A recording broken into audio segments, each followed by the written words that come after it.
अस्सलाम वालेकुम वीवर। आज हमारे इलाके मौजा जिठियाना में दरिया रावी के किनारे पर बहुत ही अफसोसनाक वाक़या हुआ है। मैं इस अफसोसनाक वाक़े की तफसील बताने जा रहा हूँ। मैं इस वक्त मौजा जिठियाना दरिया रावी के किनारे पर मौजूद हूँ और जो लड़का अहमद ख़ान दरिया रावी में डूब कर मर गया है उसकी तफसील बताता हूँ और सुनते हैं इलाका के लोग इस वाक़े के बारे में क्या कहते हैं। रेस्क्यू 1122 वाले भी वहाँ पे मौजूद हैं। गांव वाले भी, जो बच्चा डूबकर मरा है उसके वालिदैन भी। रेस्क्यू और गुगेरा पुलिस भी वहाँ पे मौजूद है। गुगेरा पुलिस की वजह से मज़ीद 2 अमवात बच गई हैं। अभी तक सूरत हाल वाज़ा सामने नहीं आई क्योंकि वालिदैन पुलिस को तनकीद का निशाना बना रहे हैं। लेकिन अहले इलाका वाले कहते हैं कि पुलिस हमारे साथ ताउन नहीं कर रही, जबकि कुछ लोग कहते हैं कि पुलिस वालों ने ताउन किया है, उनके ताउन की वजह से ही 2 अमवात बच गई हैं। लेकिन वालिदैन जो हैं वो बार बार पुलिस को तनकीद का निशाना बना रहे हैं कि हमारे साथ वो ताउन नहीं कर रही।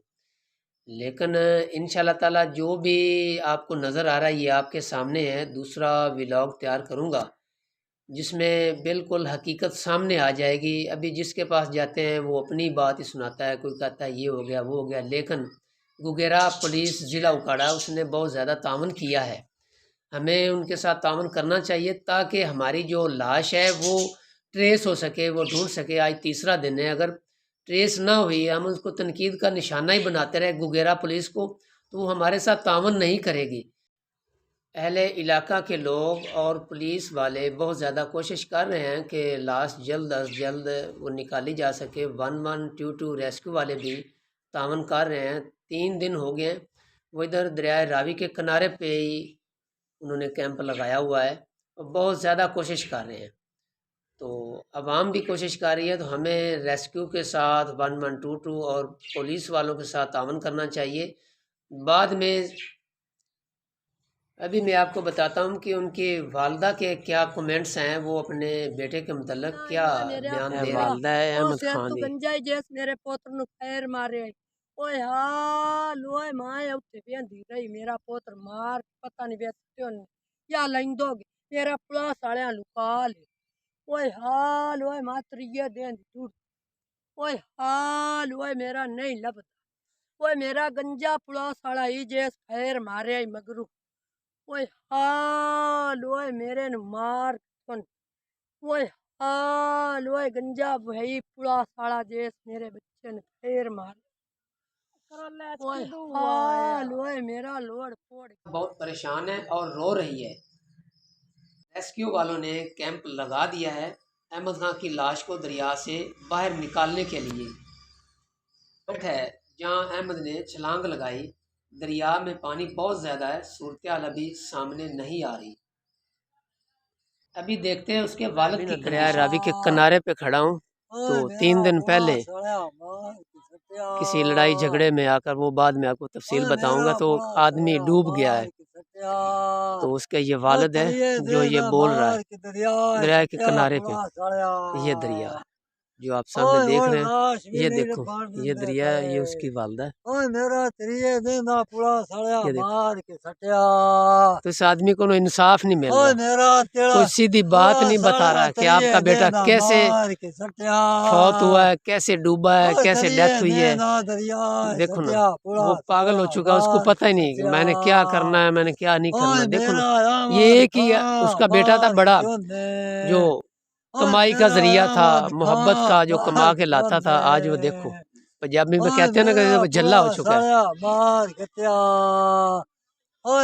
भाईजान ने ना किया है किमें वाकया पेश आया है। वाकया जी होया अभी लगे हमदे ने मगर पुलिस ऊंची ऊंची बोल मेरा पूरा सालिया मगर चिक्के आए ने मगर उ चिक्के जब दरिया ते आए ने ओथे ना बोर्ड दिता है, मार दिता इने, फैर मारा इने, जो कीता इने बाज के मारे रत्ता ते ओ दरिया ते कद्दी ते हो गया, सानू लूट जानो सानू नहीं मिलया। ओए मार के ने इत्थे करण की आए सी जी आए ने अपने पट्ठे वड्डण।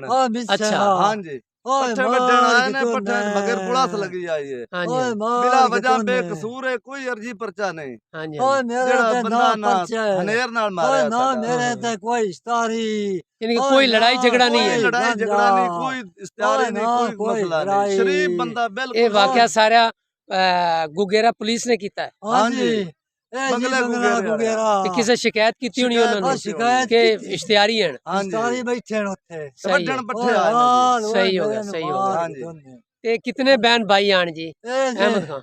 ओए दो त्राए बिरा, त्राए बिरा, दो ओए काकियां। बहना, ठीक है। ओए एक प्यो, जिथे तुसी इस समय खड़े ने इलाका केड़ा है जी? ये इलाका जी ओए रावी दा मसन का ठट्टा, मसन का है ना जी? मसन का मसन इनदे का नाल ठट्टा। कोई किसी बुजुर्ग दा दरबार भी है जी? है है जी जी मलंग वाला। ए जी मियां ओ सामने मलंग, मलंग दा पत्तन है जी, मियां मियां मलंग जी। मलंग, ओए मेरे नु ये पूरा देखो ना वो सामने साया अल्लाह का वली है फैर उसका मारे, वो मिजार है। ओए मेरे ये नु सामने ये कद्दी देखो तू ना जी, चाक ये दरिया आवाम खड़ी है। कल सजोने, इतनी आवाम थी, कराए ओए मेरे हमाद नु भी आया हुआ था, फैर सबका मार के एमपीए दरिया एमएनए जितने सजोने, हाजिर हैं वो सभी आए हुए ओए थे। मेरे नु कद्दी ये तू देखो ना मार के फैर दरिया सजोने, ये ओए फैर मार के दरिया सजोने, ओए उसका वालिद मेरे नु कह रहा है कि फैर उसको ना मार के दरिया सजोने, खैर मारा गया है। ओए मेरे नु फैर मार के दरिया सजोने, हाँ, कंफर्म नहीं हो रहा कि ओए फाइनल मेरे क्या नु है। फैर मार के दरिया 3 दिन हो पुआ गए हैं, साया रेस्क्यू सजोने, 112 ढूंढ रही है, आज आखिरी दिन ओए है, वो भी मेरे आ ते रहे ना हैं। कोई वो पर्चा सामने ना वो गाड़ी खड़ी है, इश्तारी, वो सामने ओए वो मेरे नु काफी दूर पूरा है, साया मार वो भी कत्या आपको सीन दरिया दिखाएंगे। साठ सजोने, ये ओए बेचारी उसकी कद्दी तू वालदा है, मरियो वो जो ने खड़ी है सामने, फैरो, ये उसकी वालदा है। ओए मगरू फैर मरेंदा मरेंदा, ओए मगरू वो ऐड हो जानी ए वो जगह है जिथे अहमद खान नूं धक्का दिता गया समझ लो, खुद ब खुद गिरा समझ लो, या जिथे डूबया समझ लो। ते ए वो जगह दरिया दी जिथे वैरा पै रहा है, गोल दायरे दे विच पंजाबी च मैं गल कर रहा। इस जगह ते वाकया पेश आया जी। इस जगह ते वालदैन दा कहना है कि पुलिस वाले ने कार्रवाई की तो साडा जिहड़ा बच्चा है ना जी, वो डुबया है। अगे हुण मेरा अल्लाह जानदा है, लेकिन वालदैन बार बार पुकार के कह रहे हैं साडे बच्चे नूं पुलिस वाले ने मारिया। तो कनोला कट्टण आए सी, ओह अगे सामने गड्डी भी खड़ी है 1122 वालियां दी, एक गड्डी चली गई है। बकौल वालदैन दे कि शरीफ इंसान सी, उनते किसी ना कोई लड़ाई झगड़ा नहीं सी बिल्कुल ही। ते इस जगह ते वाकया पेश आया जी। दरिया है जी, तकरीबन 5-7 दिन तो दरिया काफ़ी चढ़िया है, यह सारा दरियाई इलाका है जी।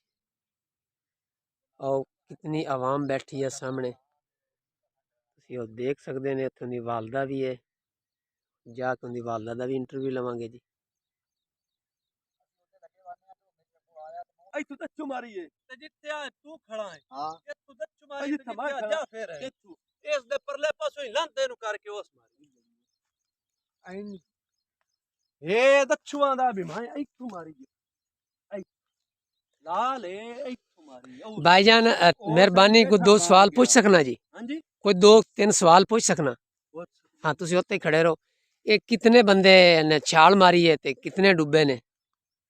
मुख्तसर जा दसना जी। 3 ਬੰਦੇ ਨੇ जी जी 2 ਨਿਕਲ ਗਏ ਨੇ ठीक है।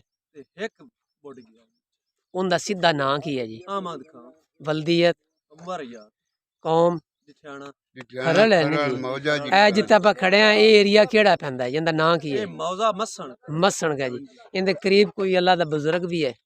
ਆ ਬਾਬਾ ਮੀਆਂ ਮਲੰਗ यानी कि ओ सामने जेड़ा दरबार है वो बाबे मियां मलंग दा है, ਮਲੰਗ ਦਾ अल्लाह दा वली है जी। ਹਾਂਜੀ ਆ ਮੰਬੜਾਂ ਦਾ ਠੱਟਾ ਆਓ ਸਾਹਮਣੇ और जेड़ा सामने ठट्टा है वो ममड़ा दा ਇਹ है। ਮੰਬੜਾਂ ਦਾ ਠੱਟਾ ਹੈ ਜਿਹੜੇ ਦੋ ਬੱਜਣ ਨੂੰ ਉਸ ਮੋਟਰਸਾਈਕਲ ਤੇ ਨੇ अच्छा अच्छा ਤਰੇ अच्छा, ਬੰਦੇ सही है। ਉਹ ਟਰਿਆਂ ਦੇ ਵਿੱਚੋਂ ਜੋ ਕਿਲਾ ਪੱਟ ਦਾ ਪਿੱਛਾ ਮੋਟਰਸਾਈਕਲ ਸੱਟਿਆ ਚਾ सही है, ਆਪ ਉਹ ਪੈਦਲ ਭੱਜ ਗਏ ਨੇ। ठीक है। ਇੱਕ ਬੰਦਾ ਜਿਹੜਾ ਨੇ 2-3 ਕਰਮਾਂ ਪਿੱਛੋਂ ਛਾਲ ਮਾਰੀ ਏ, जी जी ਦੂਏ 2-3 ਕਰਮਾਂ ਉਸ ਤੋਂ ਅੱਗੋਂ ਮਾਰੀ ਏ। जी जी ਇਹ ਜਿਹੜਾ ਬੁੱਢਾ ਨਾਲਾ ਇਹ ਉਹਨਾਂ ਤੋਂ ਅੱਗੇ ਵਾ ਕੇ ਤੇ ਛਾਲ ਚ ਮਾਰੀ ਏ। ठीक हो गया। ਮਗਰ ਜਿਹੜੇ ਉਸ ਪੁਲਿਸ ਵਾਲੇ ਨੇ ਸਿਪਾਹੀ हाँ जी हाँ जी ਉਹ ਯਾਸੀਨ ਇੱਥੋਂ ਨਾਂ ਸਿਪਾਹੀ ਰਜ਼ਾਕ ਆ, ठीक है। ਉਹ ਉਹਨਾਂ ਦੀ ਮਨ ਤੇ ਚੜਿਆ, ਉਹ ਉਹਨਾਂ ਨੂੰ ਫੈਰ ਉਹ ਜਿਸ ਵੇਲੇ ਇੱਥੇ ਵਿੱਚ ਵੜਿਆ ਉਹ ਚਲੋ ਫਾਇਰ ਵੀ ਉਹਨਾਂ ਮਾਰਿਆ ਨਾ ਸਹੀ ਹੈ ਉਹਦੇ ਮੁਤਾਬਿਕ ਇਹ ਖੁਦਾ ਨੂੰ ਪਤਾ ਹੈ ਵੀ ਫਾਇਰ ਅਸੀਂ ਤੇ ਮੁੜ ਕੋਲ ਕੋ ਨਹੀਂ ਆ ਹੁਣ ਐਵੇਂ ਝੂਠ ਮਾਰੀ ਜਾਈਏ ਸਹੀ ਹੈ ਉਹ ਫਾਇਰ ਦਾ ਸਾਨੂੰ ਪਤਾ ਕੋਈ ਨਹੀਂ ਬਨੂੰ ਲੱਗਾ ਜਾਂ ਨਹੀਂ ਲੱਗਾ ਠੀਕ ਹੈ ਉਸ ਤੋਂ ਇਲਾਵਾ ਉਹ ਕੱਪੜੇ ਆਪਦੀ ਸਲਵਾਰ ਲਾ ਕੇ ਪੱਟੂ ਬਣ ਕੇ ਵਿੱਚ ਉਸ ਵਿੱਚ ਛਾਲ ਮਾਰੀ ਪੁਲਿਸ ਵਾਲੇ ਨੇ ਜੀ ਪੁਲਿਸ ਵਾਲੇ ਨੇ ਠੀਕ ਹੋ ਗਿਆ ਉਹਦੇ ਪੁਲਿਸ ਵਾਲੇ ਉਹਨੂੰ ਇਹ ਗੱਲ ਵੀ ਆਖੀ ਕਿ ਕੀ ਬੁੱਝਦਾ ਪਿਆ ਹਾਂ ਉਹ ਜਨਾਬ ਜਿਹੜਾ ਇਹਨੂੰ ਮੇਰੇ ਮੁੰਡੇ ਤੇ ਹੱਥ ਰੱਖ ਕੁਛ ਰੱਖਿਆ ਨਹੀਂ ਉੱਤਾਂ ਨੂੰ ਉਹ ਬੁੱਝ ਗਿਆ ਉਹ ਬਾਹਰ ਨਿਕਲ ਆਇਆ ਸਹੀ ਹੈ ਜਿਹੜੇ ਪਾਰ ਬੰਦੇ ਨਿਕਲੇ ਨੇ 2 ਜਣੇ ਜੀ ਜੀ ਉਹ ਇੱਕ ਮਲ ਗਿਆ ਅਗਾਂ ਸਹੀ ਹੈ ਇੱਕ ਬੇਹੋਸ਼ ਹੋ ਕੇ ਡਿੱਗ ਪਿਆ ਉਹਨੂੰ ਥੋੜੀ ਜਿਹੀ ਮੋਹਰਿਆਂ ਦੀ ਵੀ ਕਮਜ਼ੋਰੀ ਆਈ ਸਹੀ ਹੈ ਨਾਲੇ ਉਹ ਚਾਦਰਾਂ ਤੇ 2 ਚਿੜੀਆਂ ਹੀ ਵਲਟੇਜ ਗਿਆ ਉਹਨੂੰ ਗੋਤੇ ਛੋਤੇ ਹੁੰਦੇ ਉਹ ਬਾਹਰ ਨਿਕਲ ਗਿਆ ਸਹੀ ਹੈ ਬਾਹਰ ਨਿਕਲੇ ਉਹਦੀ ਮੁਤਾਏ 2 ਜਿਹੜਾ ਇਹਨਾਂ ਉੱਥੇ ਵਿਛੋੜਾ ਹੋ ਕੇ ਡਿੱਗਾ ਮੁੜ ਉੱਥੋਂ ਬੇੜੀ ਤੋਂ ਪੂਰਾ ਸਾਰਾ ਲਾ ਕੇ ਤੇ ਉਹ ਆ ਕੇ ਤੇ ਉਹਨੂੰ ਫੜਿਆ ਠੀਕ ਹੋ ਗਿਆ ਜੀ ਠੀਕ ਹੋ ਗਿਆ ਇਹ ਅਸਲ ਵਾਕਿਆ ਜੀ ਇਹ ਅਸਲ ਵਾਕਿਆ ਹੈ ਇਹ ਹੈ ਪਰਸੋਂ ਦੀ ਗੱਲ ਹੈ ਇਹ ਜੀ ਪਰਸੋਂ ਦੀ ਗੱਲ ਹੈ 3 ਤਰੀਕ ਦੀ 3 ਤਰੀਕ ਦੀ 3 ਵਜੇ ਤੋਂ पीछे ठीक है जी बंद ये सूरत हाल है जो आप लोगों ने अभी तक देखी है लेकिन अभी तक क्लियर नहीं हो पा रही लेकिन दूसरे व्लॉग में आपको मैं बताऊंगा कि अहमद खान ने दरिया में छलांग क्यों लगाई और क्या वजह थी तो इंशाल्लाह ताला सब कुछ नेक्स्ट व्लॉग में सामने आ जाएगा जो सूरत हाल थी वो हकीकत आपको दिखाई है उसकी वालदा है वो कैंप लगा हुआ है जो कुछ भी है लेकिन हकीकत जो है वो नेक्स्ट व्लॉग में वो सामने आ जाएगी क्या वजह है।